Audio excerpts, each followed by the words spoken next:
A paz do Senhor, amados irmãos, estamos de volta com a nossa segunda aula de batalha espiritual.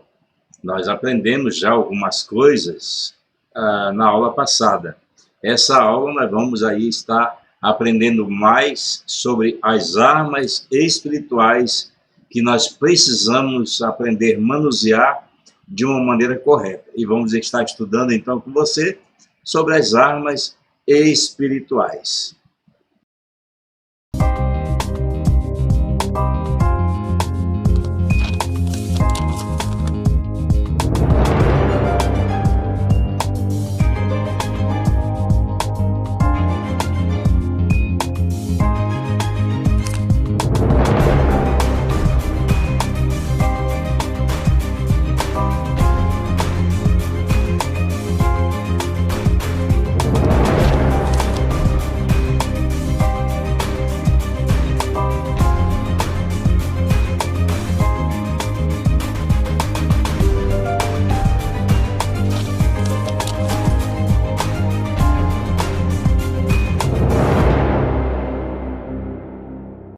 Pois bem, amados irmãos, como nós falamos, a batalha espiritual, ela é real, ela existe. E quanto menos você acreditar, mais fácil fica para que Satanás possa derrotar você. Segunda coisa é que eu não posso entrar numa guerra simplesmente porque eu acho bonito, eu acho legal, de repente eu tenho uma vocação, eu gosto e eu quero entrar nessa guerra. Não é assim que funciona. Eu preciso estar preparado para esta batalha. E a batalha começa todos os dias. Eu não posso esquecer que eu sou um ser humano, que eu canso e que eu preciso descansar. E quando eu vou descansar, eu tenho que dormir um pouquinho. E quando eu durmo, Satanás não dorme. E enquanto ele não dorme nem se cansa, ele prepara uma armadilha para você todos os dias, para que você possa cair nessa armadilha. Mas aquele que habita no esconderijo do Altíssimo, a sombra do Onipotente descansará. O Senhor nosso Deus certamente nos livrará do laço do passarinheiro e nos dará a vitória, sim, em nome de Jesus Cristo. Mas isso não é para todo mundo, é apenas para quem habita no esconderijo do Altíssimo. Não é para quem vai de vez em quando lá, ou para quem sabe aonde fica, mas não habita, apenas vai e tem uma notícia de vez em quando, conhece de vez em quando, não é? Ouve falar, mas não habita. Habitar é diferente de ir visitar, você sabe disso. É claro que quando nós falamos de batalha espiritual, estamos falando em todos os âmbitos, e a maior batalha de Satanás é exatamente nos afastar do Senhor, porque ele sabe que a nossa força vem do Senhor. Então ele vai trabalhar a primeira coisa para que eu possa perder a comunhão. Lembre-se de Daniel. Daniel era um homem que orava 3 vezes ao dia. E essa comunhão que era gerada entre Daniel e Deus dava para ele a confiança, dava para ele a certeza. Mas eu tenho convicção que Daniel, café da manhã, almoço e janta, a oração não era aquela oração de 5 minutos, aquela oração rápida, não. Eu tenho convicção que a oração dele era uma oração demorada, como nós devemos fazer. Uma oração aí, pelo menos, de meia hora a 1 hora, cada vez que nós pararmos para orar. É claro que nem todo mundo tem tempo para isso, mas a maior parte das vezes apenas temos a desculpa e não realmente a falta de tempo. Isso é algo que tem, digamos assim, amados, sido entronizado no meio da igreja e no meio do coração do povo, a desculpa. E não é por aí. Mas, voltando então a toda a armadura, que eu preciso estar alinhado com essa armadura, e é o que nós vamos estar estudando sobre as armas, sobre a armadura, precisamos aprender exatamente nos equipar com toda a armadura de Deus. E isso nós temos que saber. E aí, no caso, ele diz, portanto, revesti-vos de toda a armadura de Deus. toda. E eu quero falar logo aqui da calçar os pés na preparação do Evangelho da Paz. É claro que às vezes, quando nós falamos calçar os pés, nós entendemos que é colocar um sapato nos pés. Mas calçar os pés no Evangelho significa firmar os passos no Evangelho. É como se fosse, digamos, uma mula empancada. Você já viu uma mula empancada? Aquela mula que não quer andar, ela calça os pés e pode puxar que ela não vai? É exatamente isso. Calçar os pés no Evangelho significa travar os pés e ter confiança. Por quê? Porque Satanás sempre vai lançar dúvidas na sua mente e no seu coração. Mas quando eu tenho os pés firmados no Evangelho, ele pode falar à vontade, porque ele não vai conseguir jogar dúvida no meu coração, muito menos, amados, fazer eu desistir da fé, daquilo que eu creio, que eu tenho convicção, que eu sei quem é Deus. Ele pode até dizer para mim que o meu nome não está escrito no livro da vida, que igreja é apenas, no caso, digamos, coisas de religiosos, que ser cristão é perca de tempo, mas se o meu pé está firmado no Evangelho, eu sei exatamente quem eu sou, eu sei de onde eu vim e sei para onde eu vou. Isso não tenha dúvida nenhuma. Quando nós falamos do capacete, nós estamos falando da parte mais importante da vida de um guerreiro. Por quê? Porque é na mente que se pensa, que se arquiteta, é na mente que se articula. Se um guerreiro for atingido na mente, ele já não serve mais de nada. Ele já não tem mais serventia, porque todo o corpo agora para. Todo o corpo dele já não serve mais, porque a mente foi atingida. É por isso, amados, que a mente tem que estar protegida com o capacete da salvação. É na mente que Satanás coloca a dúvida. É na mente que Satanás tenta atingir você, aonde ele começa a falar nos teus ouvidos. Nos teus ouvidos, e muitas pessoas ouvem o que Satanás fala. Ouve quando ele diz que você nasceu para sofrer, quando ele diz que você é feio, que você é feia, quando ele diz que você é gordo, que você é gorda, quando ele diz que ninguém gosta de você, quando ele diz que você é mal amado ou mal amada, quando ele diz que o céu não existe, que Deus não existe, que tudo isso é conversa de homem, conversa de pastor, ele está falando no teu ouvido. E por que ele está tendo acesso à tua mente? Porque ela está descoberta. E o capacete da salvação precisa realmente cobrir a tua mente. Todos os dias você deve ajustar essa parte da armadura tão importante na sua vida. Também nós temos o escudo da fé. O escudo da fé já está dizendo, escudo da fé é com ele que você se defende dos dardos inflamados do maligno.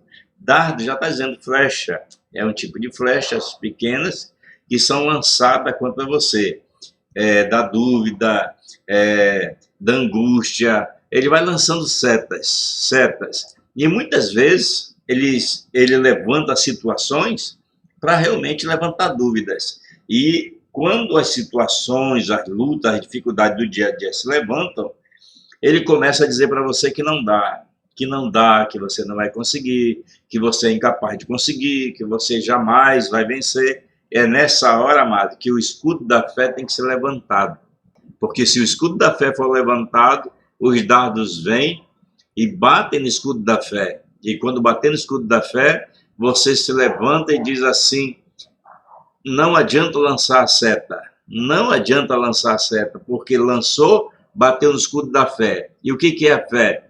A fé é a certeza das coisas que eu não vejo, mas eu sei que tem. É a certeza, amado, da vitória que eu não alcancei, mas eu sei que ela vai chegar em nome de Jesus Cristo. Eu posso não ver do outro lado do monte, mas eu sei que do outro lado do monte existe a vitória de Deus para a minha vida. Isso é a convicção. E o que me dá a convicção disso é exatamente todo o conjunto, como eu disse, todo o conjunto das armaduras, de tudo aquilo que nós já aprendemos até agora, é o que nos dá a certeza. A outra coisa aí, no caso, que você vai ver é a espada do Espírito, que é a palavra de Deus. A espada do Espírito, que é a palavra de Deus. Então, é essa espada do Espírito, que é a palavra de Deus, que vai me dar a convicção. Quando Satanás disser para mim que não dá, o escudo da fé eu defendo, mas é com a espada que eu ataco. Então, você já está aprendendo aí que o escudo é uma arma de defesa, mas que a espada, a palavra, é uma arma de ataque. É por isso que Jesus Cristo, no confronto com Satanás, que nós falamos na aula passada, ele se defendia com a fé e atacava com a palavra. Você entendeu? Então, eu preciso entender isso. Quando é que eu me defendo, o que serve para defender e o que serve para atacar. Mas de que adianta eu saber que a palavra é a espada do Espírito que ataca se eu não sei manusear? O que adianta eu saber se eu não tenho habilidade? O que adianta eu saber se eu não quero treinar?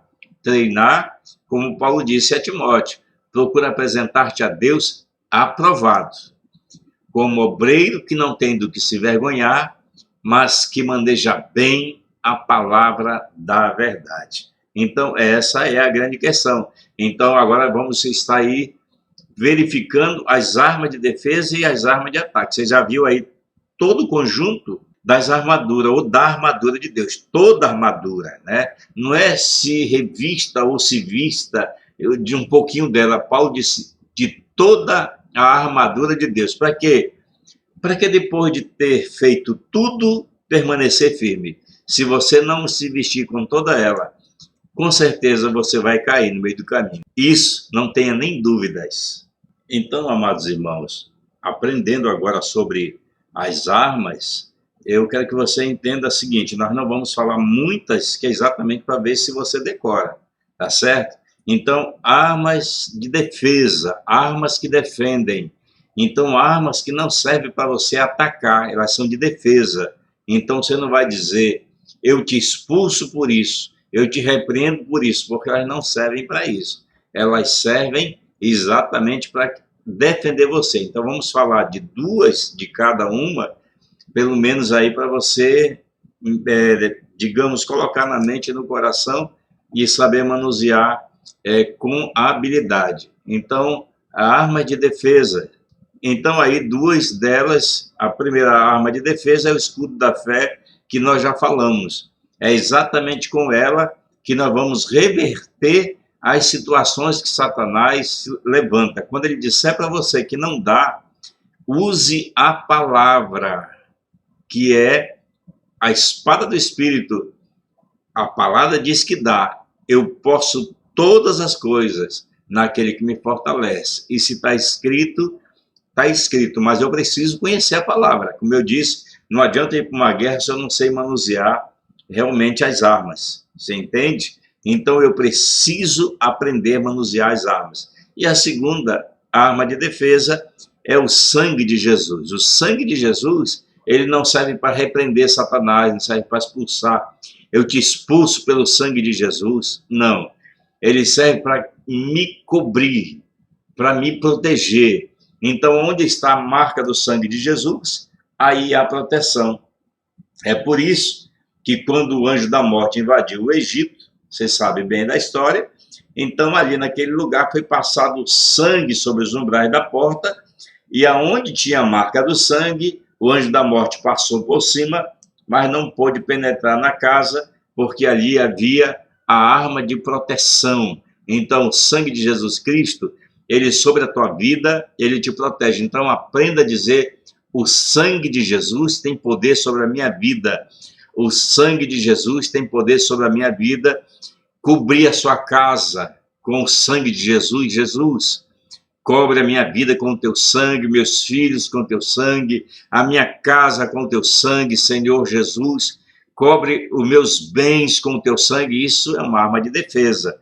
E aonde tem a marca do sangue de Jesus, Satanás não pode tocar. Eu espero que você tenha entendido essa primeira arma. A segunda arma que vamos meditar nesse dia são as armas de ataque. Então, entenda o que são as armas de ataque. Então, quando falamos de arma de ataque, estamos falando daquilo que pode atingir Satanás, aquilo que pode mexer com ele, que pode realmente atacá-lo, como o nome já diz, arma de ataque. E as armas de ataque, eu vou falar de duas também, que é exatamente o nome de Jesus Cristo. O nome de Jesus Cristo é a primeira arma de ataque. E todas as vezes que você for confrontar Satanás, ou que você for atacá-lo, não é no teu nome. E é isso que você tem que entender, que a autoridade que você carrega não é tua, a autoridade é do Senhor. E você vai dizer, em nome de Jesus, porque não é o meu nome, não é a minha autoridade, mas é no nome de Jesus Cristo que nós somos mais do que vencedores. Por isso, amados, eu preciso entender que o nome de Jesus Cristo é poderoso, mas não é mágico.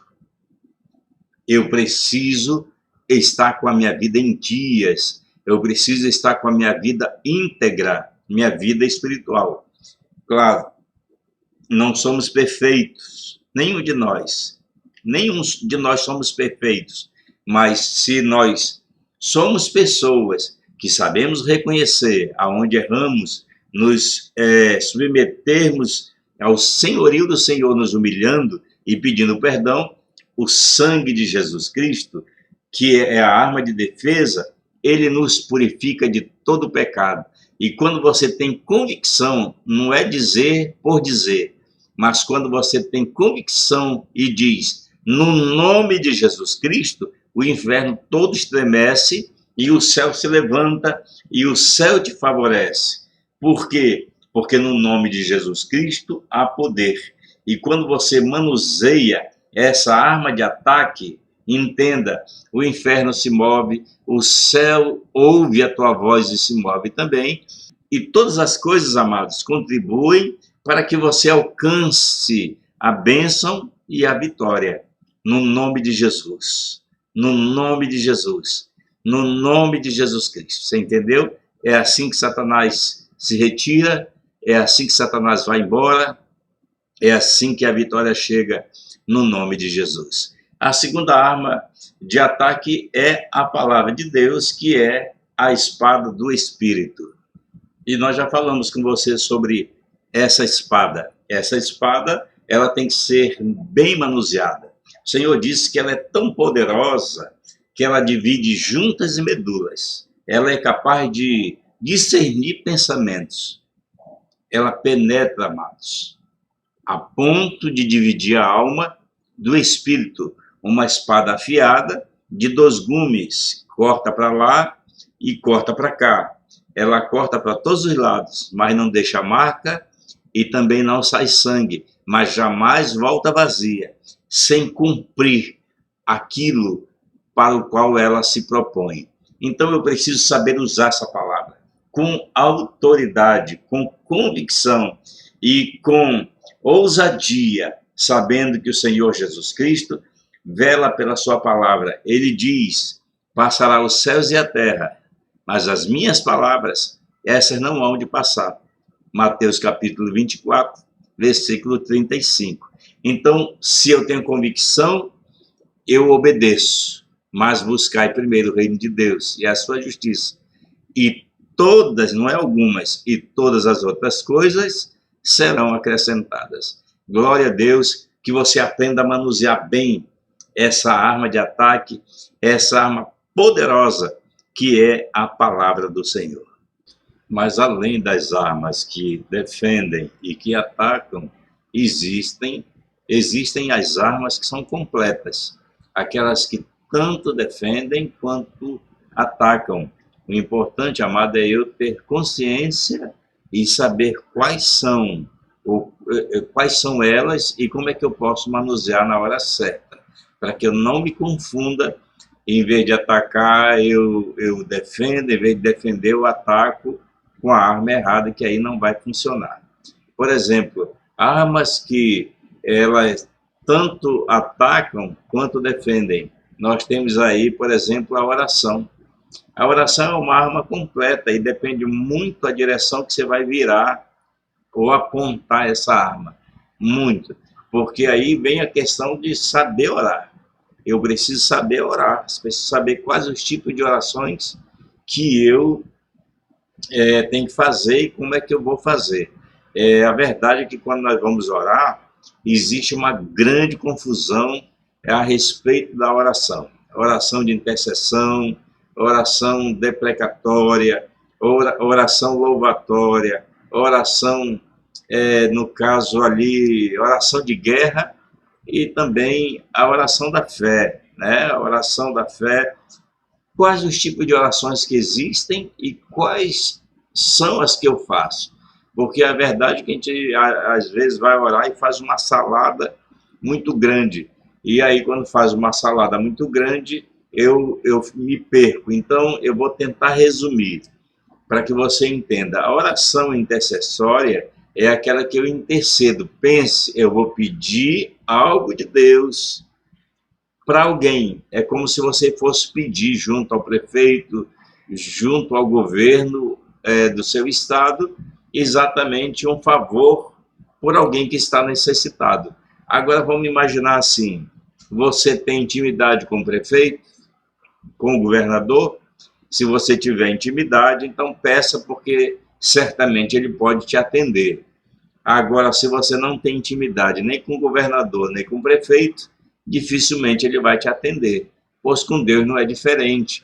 Por isso, nós temos que saber para quem nós pedimos oração. E se nós estamos pedindo oração para outra pessoa, nós estamos confessando que nós não temos intimidade.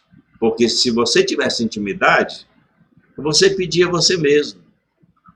Não precisava pedir para outro pedir. Você entendeu? Isso é intimidade. Então, a oração intercessória é aquela que eu peço para outro. Oração deprecatória é aquela que eu peço para mim. Deprecar, pedir para mim. Você entende? Agora, é claro que a Bíblia diz que se eu não sei pedir, então eu devo pedir de Deus sabedoria para que eu possa, então, pedir da maneira certa. Porque a pior coisa que existe, amado, é nós querermos pedir coisas que não estão embasadas dentro da Bíblia. O Senhor nunca vai lhe responder se aquilo que você pede esbarra na direção que a Bíblia aponta. Isso você pode ter certeza disso. Outra coisa é a oração da fé. A oração da fé, ela não existe a preposição se. Ah, Senhor, se tu quiser. Se eu disser se tu quiser, então eu já não estou mais usando a fé, porque a fé é a certeza. E toda vez que eu digo se o Senhor quiser, eu estou tirando meu corpo fora. Eu estou deixando a vontade de Deus. Que a vontade de Deus seja feita. Ah, mas não é assim? Se a oração da fé for colocada em ação, e aí, no caso, eu não tenho que dizer se, eu tenho que ter a convicção que vai acontecer. E aí que realmente fica mais difícil, porque a oração da fé, ela é a certeza das coisas que eu não vejo, mas eu sei que vai acontecer. Você entende isso? Então, se ela vai acontecer, então, amados irmãos, acredite, o milagre vem, o milagre vai acontecer. Oração da fé em nome de Jesus Cristo. E a oração da fé salvará o doente. Senhor, se tu quiser, tu pode curar. Então eu estou intercedendo ao Senhor, não estou fazendo a oração da fé. A oração da fé é a certeza das coisas que eu não vejo, mas eu sei que vai acontecer. E a Bíblia diz que se eu tiver a fé do tamanho de um grão de mostarda, que é a menor semente que existe, e disser ao monte, se transporta para o meio dos mares, isso vai acontecer. Então isso é a fé. E se a fé ela é comparada com a menor semente, e essa menor semente, se eu tiver a fé do tamanho dela, já vai mover o monte, então será que eu tenho fé? E aí vem outra questão. 3 tipos de fé. Fé comum, todo mundo tem. Você entende? Todo mundo tem. Eu tenho uma fé muito grande, isso é uma fé comum. Você já ouviu muita gente dizer isso. A fé salvífica é aquela que me dá a certeza da minha salvação. Eu tenho certeza da minha salvação, é por isso que eu aceitei Jesus Cristo, é por isso que eu o sirvo, e é por isso que eu estou na igreja, e é por isso que eu estou, no caso, abrindo mão de uma vida material para servir a Deus. Fé salvífica. A fé de que um dia, a fé de que um dia eu vou morar no céu. Você entende? Então é fé salvífica. Mas essa fé que eu estou falando é a fé sobrenatural, é aquela fé que move montanhas mesmo. Essa é a oração da fé. Então a oração da fé, ela pode ser uma oração que tanto ela resguarda como ela ataca, porque ela, acredite, deixa assim Deus numa situação em que ele não tem como dizer não. Por que ele não tem como dizer não? Porque é a palavra que diz.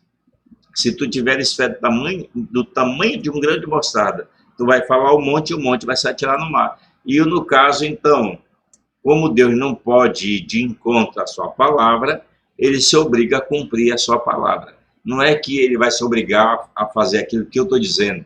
Não, ele vai se obrigar a cumprir a palavra dele, porque ele vela por ela, para que ela se cumpra. Você entendeu agora? E também tem a oração de guerra. A oração de guerra é exatamente a oração que ataca o tempo todo. Ataca e também defende, mas mais ataca do que defende. Então, todas as outras orações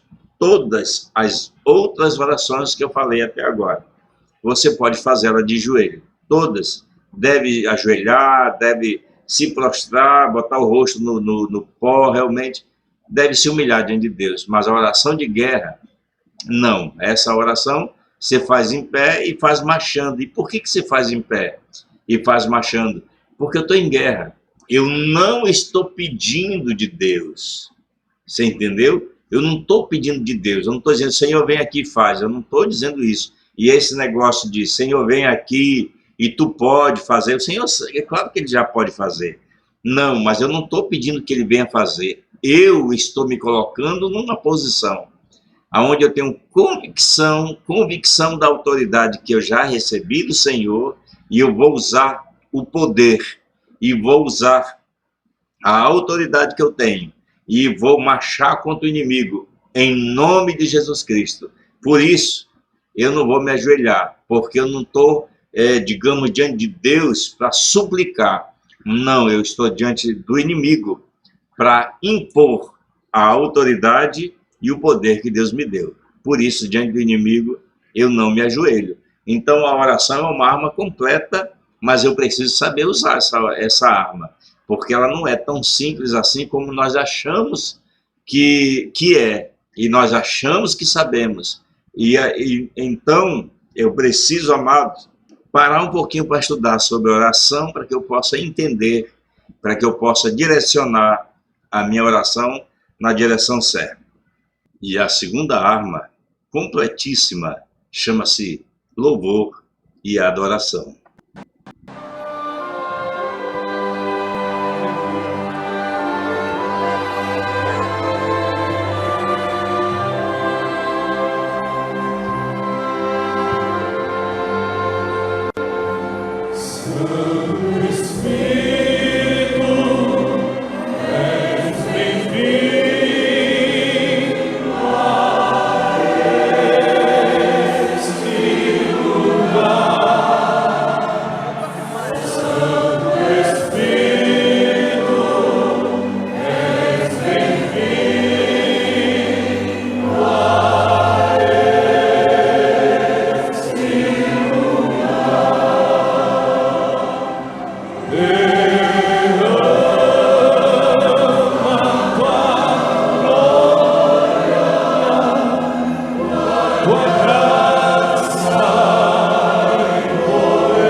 É claro que quando nós falamos de louvor e adoração, nós estamos falando de algo muito profundo.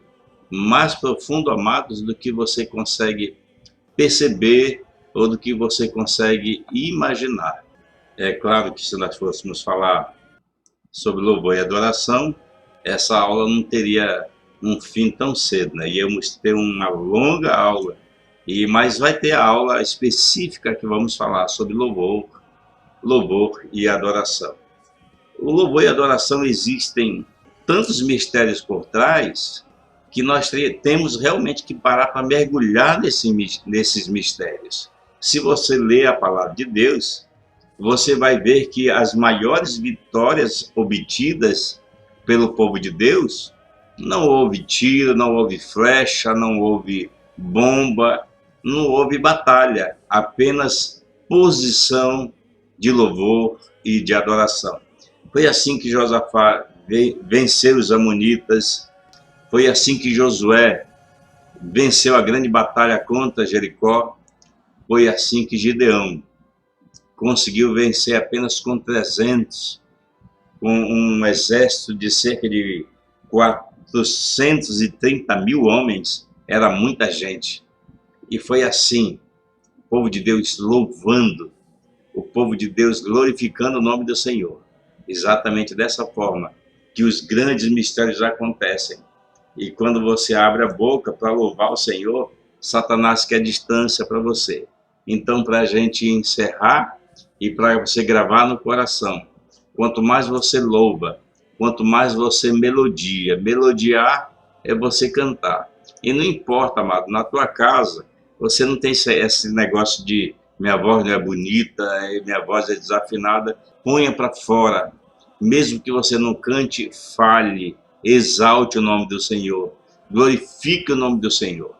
Deixe que o mundo espiritual todinho escute você adorando a Ele, adorando o nome do Senhor, glorificando o nome do Senhor. Quanto mais, então, você louva, quanto mais você melodia, mais a glória de Deus toma conta da tua casa. E por que, pastor, que o louvor é tão poderoso? Porque ele pertence a Deus. A honra, a glória e o louvor. E se pertence a Ele, certamente Ele vem buscar aquilo que é dele. E aonde Deus está, não tem mais ninguém. Ele reina soberano. Entendeu? E aonde Deus chega, existe glória, existe milagre, existe poder, existe libertação. Então, abra a boca e glorifique o nome do Senhor em nome de Jesus. Então vamos ficando por aqui nesta segunda aula, mas vem a terceira e a quarta aula ainda. Guarde no coração tudo aquilo que Deus tem para você e se certifique, amados, que a batalha é real, mas que a vitória é tua em nome de Jesus. Grande abraço e até a próxima aula, se assim o Senhor nos permitir.